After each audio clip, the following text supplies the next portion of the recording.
स्वास्थ्य मंत्री जी से कि कृपया अपने स्वागत उद्बोधन से हमें अनुग्रहित करें।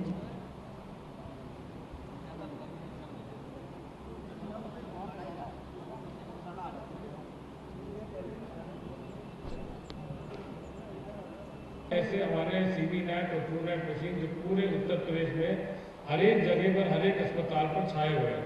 डॉट्स कार्यक्रम के अंतर्गत एक एक मरीज का हम समीक्षा करते हैं, एक एक मरीज को हम उनके घर पर पैकेट दिलवाते हैं, पूरा महीना का उनको हम दवाई दिलवाते हैं और उनके खाते में लगभग उनके खाते में प्रति महीना डीबीटी के माध्यम से 500 रुपया हम उनके खाते में सीधा ट्रांसफर करते हैं।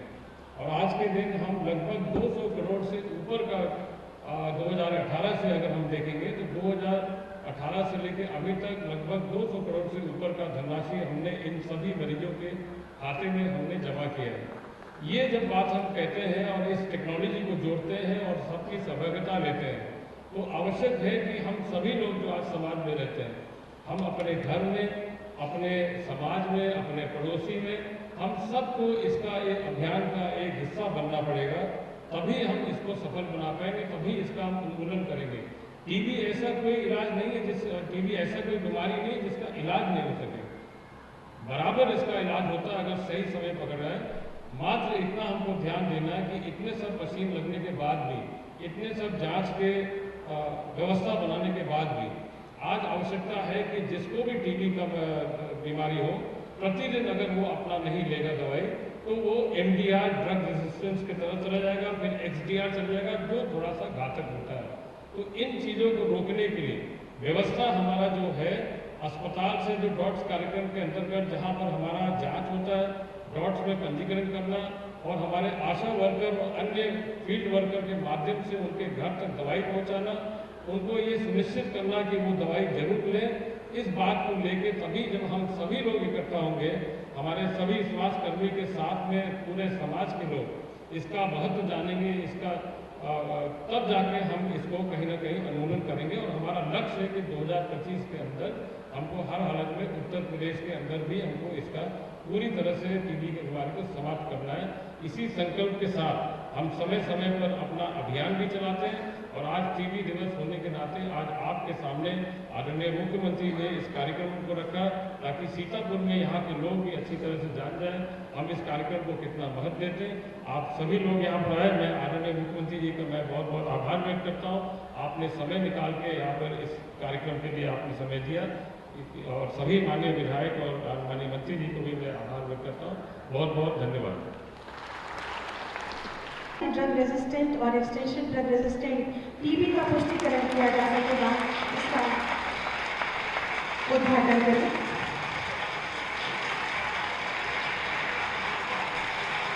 बहुत बहुत आभार माननीय। जनपदों में जिला क्षय रोग केंद्रों में स्थापित 25 डिजिटल एक्सरे मशीन का डिजिटल लोकार्पण किया जाना है। निवेदन करूंगी माननीय मुख्यमंत्री जी से कि कृपया रिमोट का बटन दबाकर इसका लोकार्पण करें। हेलो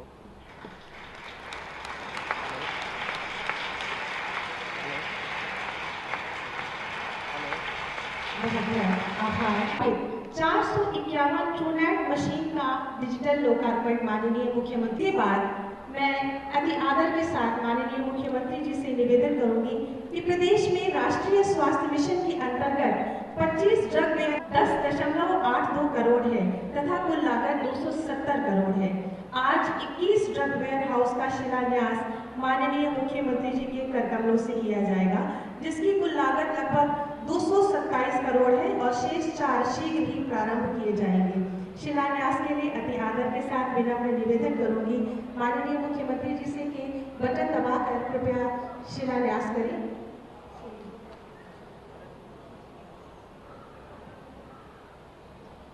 कार्यदायी संस्थाओं द्वारा किया जाना है, उनके नाम इस प्रकार हैं: उत्तर प्रदेश राजकीय निर्माण निगम, उत्तर प्रदेश आवास विकास परिषद, CNDS जल निगम और NPCC एवं HSCC द्वारा जोरदार तालियों से औषधि भंडार भवनों का शिलान्यास। बहुत बहुत आभार और धन्यवाद माननीय।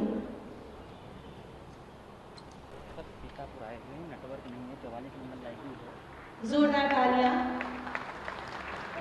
महाराजगंज से डॉक्टर विवेक प्रकाश श्रीवास्तव जी।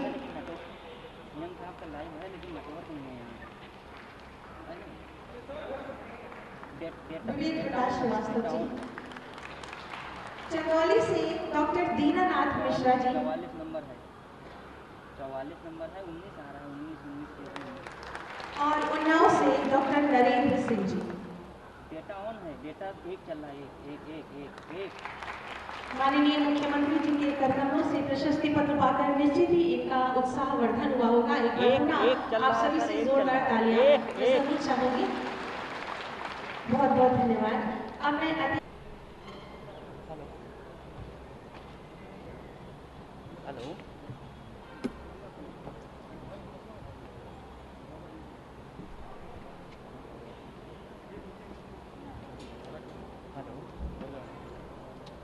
विश्व क्षय रोग दिवस के अवसर पर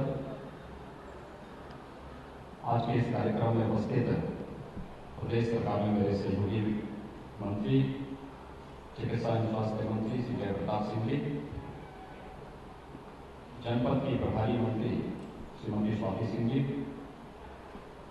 माननीय विधायकगण श्री रामकृष्ण भार्गव जी, श्री शशांक त्रिवेदी जी, श्री सुरेश राही जी, सुनील वर्मा जी, श्री राम तिवारी जी, श्री महेंद्र सिंह यादव जी, अपर मुख्य सचिव चिकित्सा एवं स्वास्थ्य संदीप मोहन प्रसाद जी, स्वास्थ्य विभाग से जुड़े हुए सभी अधिकारीगण, सभी प्रशासनिक और पुलिस के अधिकारीगण, आज के इस कार्यक्रम में उपस्थित स्वास्थ्य जन जागरूकता के इस कार्यक्रम को जन जन तक पहुंचाने वाले सभी उपस्थित महानुभाव और उपस्थित भाइयों बहनों, आज विश्व क्षय रोग दिवस है। पूरी दुनिया के अंदर ट्यूबरक्लोसिस से ग्रसित बच्चों या नागरिकों को इससे मुक्त करने के अभियान को एक नई गति देने का दिवस। 1882 में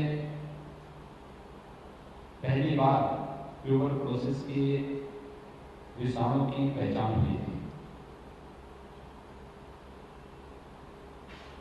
लेकिन इतने वर्षों के बाद भी अब तक हम दुनिया को इस रोग से मुक्त नहीं कर पाए हैं। विश्व स्वास्थ्य संगठन ने दुनिया के सामने लक्ष्य रखा कि क्यों न 2030 तक इस दुनिया को ट्यूबरक्लोसिस से मुक्त किया जाए। दुनिया के सामने हम मानवता को विभिन्न प्रकार की बीमारियों से मुक्त कर सके, इस समय समय पे लक्ष्य रखा गया।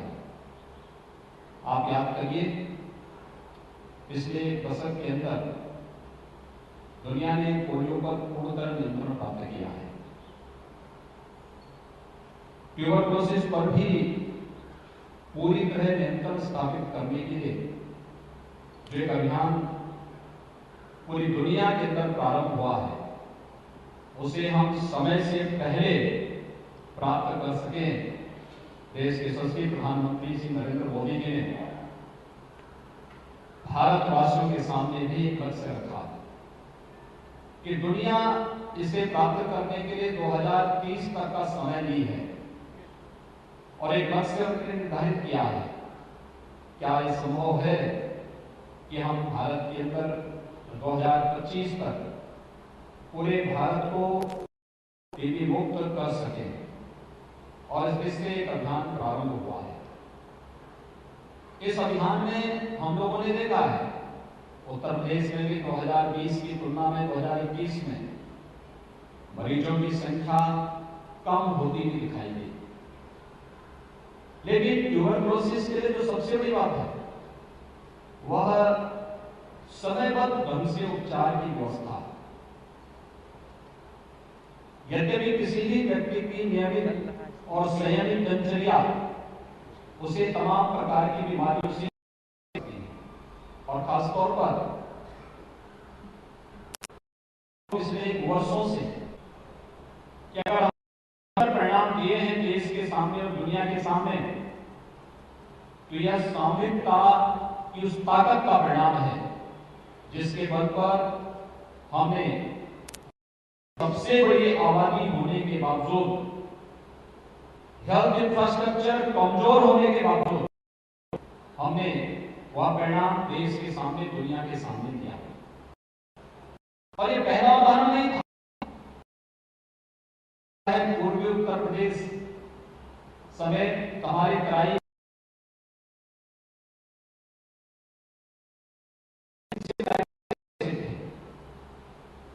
इन 38 जनपदों में विगत 40-45 वर्षों से प्रतिवर्ष हजारों मौतें होती थी। उपचार की उचित व्यवस्था नहीं हो पाती थी।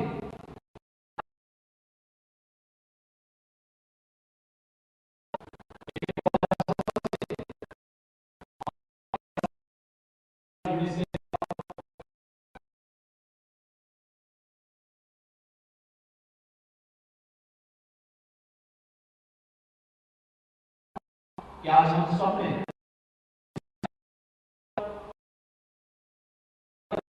नियंत्रण प्राप्त करने में सफलता प्राप्त की और मौत के आंकड़ों को 95% कम करने में सफलता प्राप्त की। ऐसा ही देश के अंदर पोलियो उन्मूलन का अभियान चला। पोलियो उन्मूलन में उत्तर प्रदेश एक समय पिछड़ सा गया था, लेकिन जब पूरे उत्तर प्रदेश ने सामूहिकता का परिचय दिया, हर एक स्तर पर, केवल हम इस कार्यक्रम को स्वास्थ्य विभाग के भरोसे ही न छोड़े। ये कार्यक्रम केवल एक विभाग की जिम्मेदारी नहीं है। इसमें स्वास्थ्य विभाग इसका नोडल विभाग है, तुम्हारे प्रशासन को भी, पुलिस को भी, शिक्षा विभाग को भी, ग्रामीण विकास और पंचायती राज को भी, नगर विकास को भी, सभी संबंधित विभागों को एकजुट होकर के स्वास्थ्य विभाग के नेतृत्व में उस लक्ष्य को प्राप्त करने की दिशा में जब हम सामूहिक प्रयास करेंगे तो उसके परिणाम उतने ही बेहतर और उतने सकारात्मक हम सबके सामने आते हुए दिखाई देंगे। ट्यूबरक्लोसिस के खिलाफ अभियान हमारा उसी का अभियान, उसी के लिए अभियान है कि प्रधानमंत्री जी ने 2025 का लक्ष्य दिया है। 2025 के इस लक्ष्य को प्राप्त करने के लिए हमें एक साथ सामूहिक रूप से प्रयास प्रारंभ करना होगा। और इसीलिए मैं आज राजधानी लखनऊ से सीधे सीतापुर आया हूँ। सीतापुर में इसलिए मुझे याद है जब प्रधानमंत्री आवास योजना उत्तर प्रदेश के अंदर देना, हमारे सामने लक्ष्य था प्रदेश के अंदर कि हमें 12 लाख 14 लाख आवास उपलब्ध कराने हैं और 14 लाख में से 70,000 आवास अकेले सीतापुर जनपद को हम लोगों ने दिए थे। सीतापुर जनपद को 70,000 आवास देने का मतलब क्या था कि सीतापुर जनपद में कहीं ना कहीं गरीबी रेखा के नीचे जीवन यापन करने वाले लोगों की संख्या ज्यादा है और गरीबी होगी तो स्वाभाविक रूप से संसाधनों के अभाव में तमाम प्रकार की बीमारियां भी वहां पर अपना घर बना रही होगी। उन स्थितियों में हमें कहीं ना कहीं उसके प्रति सचेत होना पड़ेगा, जागरूक होना पड़ेगा। लगातार जो प्रयास प्रारंभ हुए उस परिणाम का राजधानी लखनऊ से सटा हुआ जनपद है, लेकिन कौन से ऐसे कारक हैं कि जहां पर हम आज भी बुनियादी सुविधाओं को लोगों तक पहुंचाने में जिनके कारण एक आम नागरिक के जीवन स्तर को ऊपर करने में मदद मिलती है। और इसीलिए हम लोगों ने आज जब विश्व क्षयरोग दिवस के अवसर पर कार्यक्रम को प्रदेश के अंदर अपनी कार्रवाई को आगे बढ़ाया है, तो इसीलिए मैंने चुना कि सीतापुर जनपद में अगर कहीं भी कोई ऐसा स्थल है हम उस स्थल को चिन्हित करें, उन लोगों को चिन्हित करें। बीमारी अगर किसी व्यक्ति को हो जाती है तो उस व्यक्ति के प्रति भेदभाव नहीं होना चाहिए, उसके प्रति एक सहानुभूति व्यक्त करते हुए उसे शासन की योजनाओं के साथ जोड़ा जाए। आज के दिन पर शासन की योजनाओं की कमी नहीं है, प्रदेश केंद्र सरकार और प्रदेश सरकार ने व्यापक पैमाने पर संसाधन उपलब्ध कराए हैं। टीबी की बीमारी का उपचार एकदम मुफ्त है। रोगी अगर चिन्हित हो जाए, सबसे पहली शर्त ये कि दवा प्रारंभ करने के बाद उसमें निरंतरता रहनी चाहिए, गैप नहीं होना चाहिए। अगर 300 दिन का कोर्स है और उसने 100 दिन तक दवा ली फिर बीच में छोड़ दिया तो ये 100 दिन भी मिट्टी में मिल जाएंगे, इसका भी कोई मतलब नहीं रहेगा, बीमारी दूसरे रूप में फिर आ जाएगी। इसलिए उपचार में निरंतरता और नियमित और संयमित दिनचर्या के साथ ही प्रदेश केंद्र सरकार ने यह भी सुनिश्चित किया है कि ट्यूबरक्लोसिस से जुड़े हुए प्रत्येक मरीज को जिसे चिन्हित करके उपचार के लिए चिन्हित कर दिया गया, उसको किट उपलब्ध कराए जा रहे हैं। लेकिन साथ साथ हर महीने 500 रुपए भी उस व्यक्ति को उपलब्ध कराए जाते हैं, जिससे आवश्यक कोई भी इस प्रकार की पौष्टिक आहार उसे देना हो तो उसके लिए 500 रुपए अतिरिक्त, यानी दवा भी फ्री है और 500 रुपए भी जब तक उपचार चलेगा पर ट्यूबरक्लोसिस से मुक्त नहीं हो जाएगा, 500 रुपए उस व्यक्ति को हर महीने प्राप्त होते रहेंगे। याद रखना, ये व्यक्ति की जिम्मेदारी नहीं, ये पूरे समाज की सामूहिक जिम्मेदारी बनती है। कोई समाज तब तक खुशहाल नहीं हो सकता जब तक उस समाज में सर्वत्र खुशहाली न हो। एक परिवार में 5 सदस्य हैं, 5 सदस्य में से 2 लोग कमा रहे हैं, उस परिवार की पूरी व्यवस्था उनको लोगों पर चल देती है। लेकिन परिवार में एक व्यक्ति कमाने वाला है और वह परिवार अगर सामूहिक रूप से नहीं है, एकजुट एक स्वर से किसी कार्य को नहीं कर सकता है, परिवार भाव उन लोगों के बीच में नहीं है, कोई बीमार है, कोई शराबी है, कोई जुआरी है और परिवार में अशांति है, तो वह परिवार कभी खुशहाल नहीं हो सकता है। याद रखना कि परिवार की खुशहाली अगर एक व्यक्ति की उच्छृंखलता से, एक व्यक्ति की लापरवाही से, एक व्यक्ति की नादानी से अगर परिवार की शांति भंग हो सकती है, याद रखना यह स्थिति समाज के अंदर भी निर्भर करती है। समाज में अगर कहीं बीमारी है, कहीं कोई अव्यवस्था है, कहीं पर कोई कमजोरी है, उस कमजोरी का निदान निकालना, उस कमजोरी का समाधान निकालना, उसके परिमार्जन के लिए उस प्रकार की व्यवस्थाएं करना, ये समाज की काफी नैतिक दायित्व बनता है। और ट्यूबरक्लोसिस जैसी बीमारियों के लिए क्या रखा, हमने 451 ट्रूनेट मशीन प्रदेश के अंदर एक साथ लोकार्पित की। उस डिजिटल एक्सरे मशीन भी हम लोगों ने तमाम जनपदों को उपलब्ध करवाई है। एक डिजिटल एक्सरे मशीन लंग्स पर ट्यूबरक्लोसिस का क्या प्रभाव पड़ा है, यह जानने का एक बहुत अच्छा माध्यम है। आधुनिक तकनीक पर आधारित ये मशीनें बहुत अच्छा रिजल्ट देती है। और ट्रूनेट मशीन, मुझे याद है जब विगत वर्ष कोरोना आया था, आरटीपीसीआर की लैब हमारे पास नहीं थी।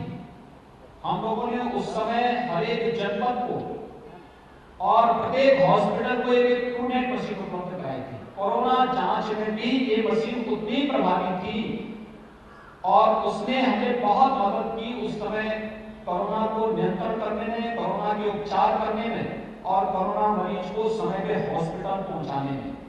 आज मुझे प्रसन्नता है कि ट्रूनेट मशीन 451 एक साथ प्रदेश के अलग अलग हॉस्पिटल को उपलब्ध कराई जा रही, जिसके माध्यम से अब हम लोग ट्यूबरक्लोसिस की जांच कर सकेंगे और उसके माध्यम से मरीज को चिन्हित करके फिर उसके उपचार की व्यवस्था भी हम कर सकेंगे। आज एक साथ प्रदेश के 21 जनपदों में हम लोग औषधि भंडारण गृह पर निर्माण करने जा रहे हैं। आप देख रहे होंगे कि इस वर्तमान में हमारे प्रदेश में तमाम ऐसे कार्यक्रम चल रहे हैं, जैसे वैक्सीनेशन इस समय कोरोना का चल रहा है। कोरोना के वैक्सीनेशन के लिए वैक्सीन लगाने में सबसे बड़ी बात क्या होती है, इसमें इसके कोल्ड चेन को मेंटेन करना पड़ता है। ये कोल्ड चेन जहां पर वैक्सीन के लिए जितना टेम्परेचर निर्धारित है, हम उस टेम्परेचर में ही उस वैक्सीन को वहां पर लेके जाएंगे और जब तक उस व्यक्ति को नहीं लगा पाएंगे तब तक, इसलिए जो सेंटर स्थापित किए गए हैं वैक्सीन लगाने के सेंटर, जिससे कोल्ड चेन मेंटेन रहे और उस दौरान हम उस वैक्सीन को बेहतर तरीके से उस मरीज तक या उस व्यक्ति को लगा सकें जिसके लिए उपलब्ध है। ये औषधि भंडारण गृह के पीछे का उद्देश्य यही है कि दवाओं को हम एक जगह सुरक्षित रख सकें। हमारे डिस्ट्रिक्ट हॉस्पिटल हैं, सामुदायिक स्वास्थ्य केंद्र हैं या प्राथमिक स्वास्थ्य केंद्र हैं या मेडिकल कॉलेजेस हैं, इसमें जितने भी हमारे जो भी पेशेंट आता है उनको जो भी सरकार के द्वारा उन्होंने दवाइयां या फ्री में प्रत्येक पेशेंट को उपलब्ध कराई जाती है। लेकिन अगर हमारे पास इनको रखने के लिए स्टोरेज क्षमता ही नहीं होगी तो स्वाभाविक रूप से उसके लिए निर्धारित जो टेम्परेचर को बनाए रखना है, वहां पर उस प्रकार का वातावरण बनाए रखना है जिससे लंबे समय तक उस दवा को सुरक्षित और संरक्षित रखा जा सके। आज प्रदेश के अंदर 21 जनपदों में हम ये सुविधा भी उपलब्ध कराने जा रहे हैं, यानी एक साथ तमाम प्रकार की सुविधाएं।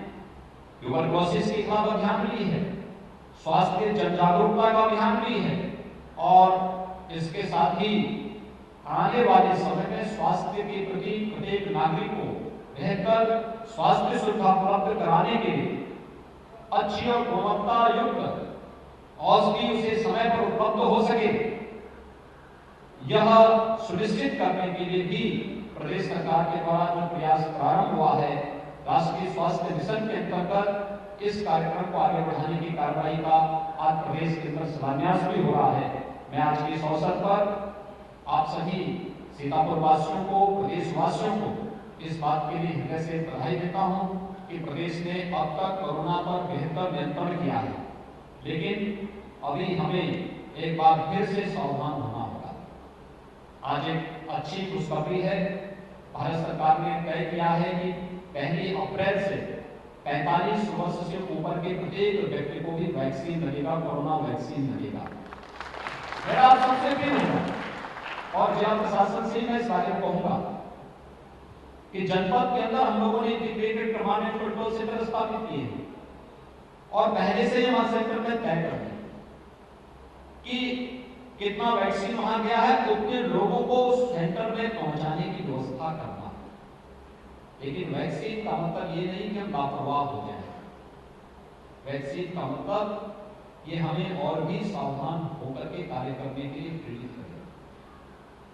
हम देख रहे थे वैक्सीन जैसे आना प्रारंभ हुआ, लोगों ने मास्क लगाना बंद कर दिया, सार्वजनिक स्थलों पर भीड़ भाड़ जैसे प्रारंभ हो गई और फिर इसका परिणाम क्या है?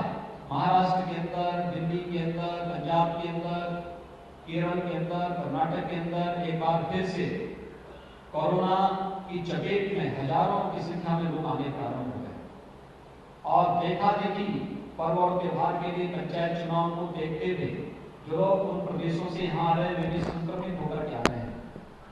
जांच की व्यवस्था की गई है, लेकिन उस सब के बावजूद थोड़ी सी लापरवाही भारी नुकसान पहुंचा सकता है और मेरी अपील होगी कि सावधानी हमें हमेशा भी रखना पड़ेगा कि कोरोना समाप्त नहीं हुआ है, वैक्सीन आया है, वैक्सीन की अपनी क्षमता होती है और वैक्सीन भी आवश्यक नहीं कि आज आपने वैक्सीन लगा दिया तो आप ठीक हो गए, एंटीबॉडी आने में समय लगेगा, लेकिन इस सावधानी उसके लिए आवश्यक है और उस सावधानी बरतने के लिए हमें सदैव तत्पर रहना पड़ेगा।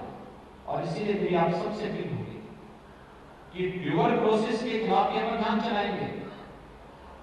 हर व्यक्ति की जिम्मेदारी बनती है कि कोई भी बीमारी हो, केंद्र और प्रदेश सरकार के द्वारा चलाए जाने वाले इस अभियान का हम हिस्सा बने और उस अभियान का हिस्सा बनकर के हर प्रकार की बीमारियों को पूरी तरह बीमारियों से अपने समाज को मुक्त करने के इस अभियान का हिस्सा बनकर के एक स्वस्थ और समृद्ध भारत के निर्माण में अपना योगदान दें। इसमें खासतौर पर कोरोना के प्रति सावधानी और सतर्कता के साथ ही मेरी अपील होगी हर एक तबके के लोगों से। हमारे यहाँ पर मंच पर जनप्रतिनिधिगण बैठे हैं, ये लोग अपने क्षेत्र की विकास की समस्याओं को रखते हैं, निरंतर इसके प्रति आम नागरिक को जागरूक भी करते हैं। अगर जनपद के अंदर जितने भी हमारे जनप्रतिनिधि हैं, चाहे वह ग्राम प्रधान हो, क्षेत्र पंचायत समिति के सदस्य हो, जिला पंचायत के सदस्य हो विधानसभा, विधान परिषद के सदस्य हों, संसद के सदस्य हों,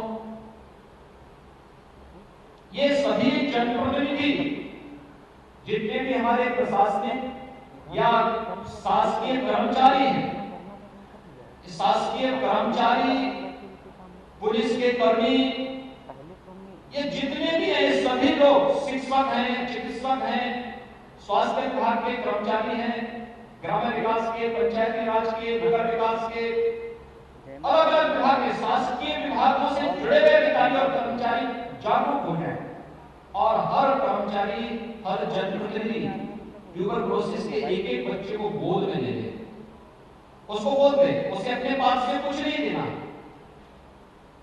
उसको केवल एक व्यवस्था सुनिश्चित करनी है कि जिस बच्चे को दुर्भाग्य से टीबी हो गया है या जिस परिवार में किसी सदस्य को टीबी हो गया है, वो एक व्यक्ति को या उस व्यक्ति को या उस बच्चे को गोद ले। गोद देने का मतलब ऐसा नहीं कि आपको उसको अपने घर में बुला देना है, नहीं, आपको उसको चिन्हित करना है। केवल महीने में 2 बार इस बात को तय कर लेना है कि वह अपनी दवा नियमित रूप से दे रहा है कि नहीं दे रहा है। जो शासन के द्वारा निर्धारित किट है वह समय पे उसको मिल रहा है कि नहीं मिल रहा है, दवा लेने का समय उसका निर्धारित है या नहीं है, और 500 रुपये हर महीने जो शासन से अनुमन्य है वो पैसा उसको प्राप्त हो रहा है कि नहीं हो रहा है। अगर हम केवल इतनी भर से जानकारी ले लें तो 2025 के पहले हम उत्तर प्रदेश को ट्यूबरकुलोसिस से मुक्त करने में सफल हो सकते हैं। आज मैं प्रदेश के अपने सभी जनप्रतिनिधियों से, सभी प्रशासनिक, पुलिस, शिक्षा विभाग, स्वास्थ्य विभाग के अधिकारियों, कर्मचारियों से इस बारे में आह्वान करूंगा कि वे इस कार्यक्रम को अपने हाथ में लें। देखिए, इसमें बहुत बड़ी ताकत है। मुझे याद है 2017 के पहले जब प्रदेश के अंदर, जब प्रदेश में मार्च 2017 में हमारी सरकार बनी थी, मैं एक जनपद में गया था। उस जनपद में मैं बैठक ले रहा था, समीक्षा बैठक ले रहा था, और समीक्षा बैठक में बात मेरे सामने आई थी। बेसिक शिक्षा अधिकारी ने बात रखी थी कि हमारे इस जनपद का एक कुछ इस बेसिक शिक्षा परिषद के स्कूल इस बार बच्चे न होने के कारण बंद हो जाएंगे। मैंने उनसे पूछा कि क्यों स्कूल बंद हो गए, तो उन्होंने कहा कि बच्चे नहीं है। मैंने कहा जब आपके पास भवन है, आपके पास पूरा इंफ्रास्ट्रक्चर है, शिक्षक हैं, शिक्षा मित्र हैं, तो फिर विद्यालय में क्यों बंद हो गए? कोई बात तो होगी। ये जो बीमारी है बंद होने की, वैसे कोई चीज बंद नहीं हो जाती है, कोई लापरवाही तो होगी।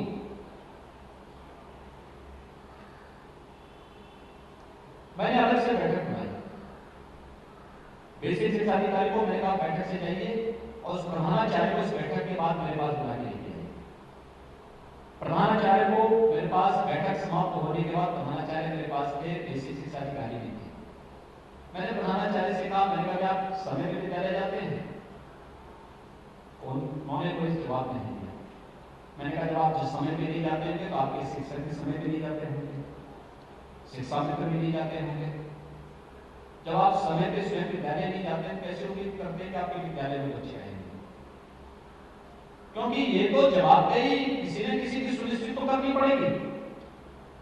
मैंने कहा कि विद्यालय समय पे जाना प्रारंभ करिए, प्रयास करिए कि 3 शिक्षक हैं और एक प्रधानाचार्य है, तो प्रधानाचार्य विद्यालय में जाए, तीनों शिक्षक गांव में 3 ओर से गांव में प्रत्येक परिवार में दस्तक दें कि अपने बच्चे को स्कूल भेजो।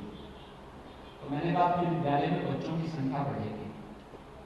फिर मैंने कहा मैं भी जानता हूं कि आप समय पे नहीं जाते होंगे, तो आपके विद्यालय में भले ही विद्यालय के आंगन में पेड़ नहीं होंगे, लेकिन भवन के ऊपर पेड़ जरूर जम गए होंगे। तो प्रधानाचार्य ने कहा, मैंने कहा मैं जानता हूं, क्योंकि पेड़ वही जमते हैं जहां पर उन्हें लगता है कि इनकी दृष्टि नहीं पड़ रही है और ये लापरवाही का उदाहरण है। तो मैंने कहा एक दिन सभी शिक्षक मिलकर के पेड़ों को वहां से हटाएं, अभिभावकों को बुलाएं, उनके सामने अपनी पुताई करें, स्वयं झाड़ू लगा करके अपने विद्यालय की सफाई करें। और मैंने कहा देखना गांव के लोग आपको मदद करने के लिए दौड़ पड़ेंगे। और मुझे प्रसन्नता है कि 1 वर्ष के अंदर वही विद्यालय राष्ट्रपति पुरस्कार प्राप्त किया, और उसमें 350 से अधिक बच्चे आज के दिन में हैं।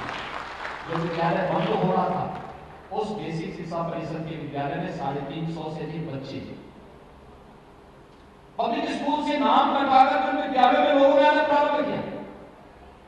ये भाव, और फिर हम लोगों ने प्रदेश के अंदर एक कार्यक्रम प्रारंभ किया था, ऑपरेशन कायाकल्प।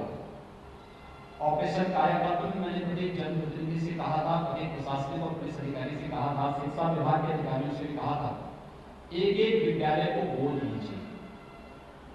उस विद्यालय में बहुत ज्यादा पैसा नहीं लगेगा, जितना संभव हो सकता है सामान्य रंगाई पुताई पहले चरण में करके अपने किसी परिचित, आपके पास साधन नहीं है, किसी परिचित को बुला करके उसके माध्यम से थोड़ा सहयोग कर दीजिए।